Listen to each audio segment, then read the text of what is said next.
Please welcome back the director, Shan Nicholson. This is a dream come true. This theater is like, I used to come here when I was a kid and, when we were cutting out school. So to be here showing my first film, it's kind of amazing. Talk to me about what drew you to this story. It's kind of it was actually the Ghetto Brothers album that initiated this whole thing. Before I got into filmmaking, I was a record collector and a DJ. And every time I would go record shopping at some of these record spots, I would always see the Ghetto Brothers album on the wall. And it was always like $1,000. And I was like, what is going on with that record right there? There has to be a story behind that record. And through through research, I found out about the story. And yeah, I just fell in love with the story. And it just all clicked together.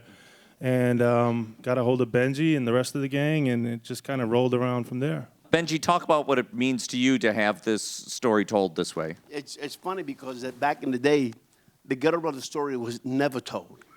You know what I mean? It was told about the Black Spades, Savage Skulls, Savage Nomads. And then this man comes here, and thanks to Zevi, raise your hand, please.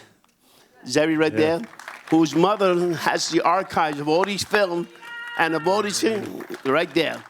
And Henry Chopin, who put the film together, Flying Cut Sleeves. I thank them so much because they put the Ghetto Brothers on the map. Because it's hard. It's not easy to bring peace together. Because I took a big chance to talk to guys that just say the wrong thing, they take your neck. But I took the chance. And I remember I told my father, "Pa, I want to be famous." He said, "You want to be famous?" He said, "I'm going to tell you the words that kings will die for this and queens will do this." And my father must be a man of wisdom because he's going to tell me something. And you know what he said to me? "Love your neighbor as yourself." Pa, what do you mean? Listen to me. If you treat people with kindness, it'll come back to you. If you treat people with hate, that's what you're going to, what do you want? Does that want love? And from there on, that's what I was pushing. So my father was right. I was consistent with the peace. And the outcome was all my brothers and sisters are still here. Still here.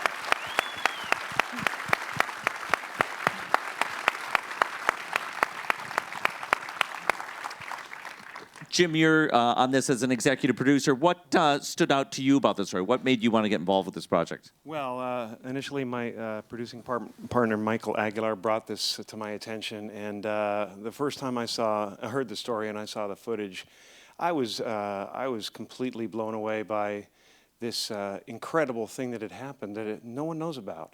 A great movement toward peace, about really courageous people overcoming seemingly impossible odds and rising to love. And, although I didn't grow up in that situation, I can understand that idea. And I think it's important that we all reach out outside our own realms of experience and try to understand what people are going through and the things they have to overcome. And so it was really something I wanted to get involved with and support in any way that I can. I just think what Benjy has done is an incredible thing, and I'm just lucky to be any way connected to it. Thank you. Thank you. Thank you. Shan, as you were telling the story, did you find any resistance from people or skepticism about getting involved, doing interviews with you? Not really. Everybody was very warm and open to tell their story. But one thing I do want to point out is that everybody that I interviewed, the one thing that they all wanted to say is that we've all survived and we've all made it past the violence and we've all, we've done better with our lives. And yes, and Lorraine said it the best at the end of the film. We've gone through hell and back, but we made it. And that's one thing that I made sure that I wanted to put at the end of the film. There's many ways that we were going to end the film, but that I felt was the most appropriate. Shan, sometimes a difficulty in telling stories about communities who have been overlooked is that it's hard to find the source material. There aren't cameras covering these communities the way there are covering other communities.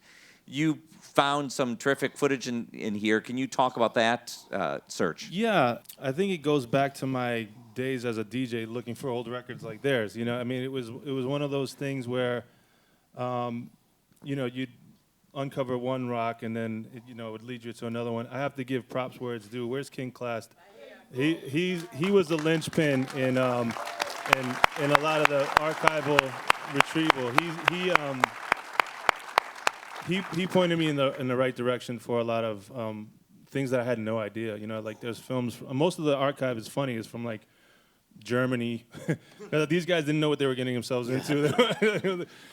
So yeah, it's been a journey, and I'm still uncovering photographs and footage. But at one point, I'm gonna have to just call it a day and finish the film. All right. I'd like to add something that what he just did. This man right here. There's a guy named Julian Valois who put up the graphic novel of the Ghetto Brothers. It just came out, but it's in French. It's in French. The English part is going to come in May, and the German is going to be next year. It's the story of the Ghetto Brothers. What happened, but it's in a graphic novel.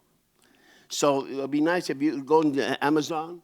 Yeah, go and pick that up. Yeah, check it out. Check it out. Oh, what you did about the animation? Yeah. That was really cool. Thanks. Really cool.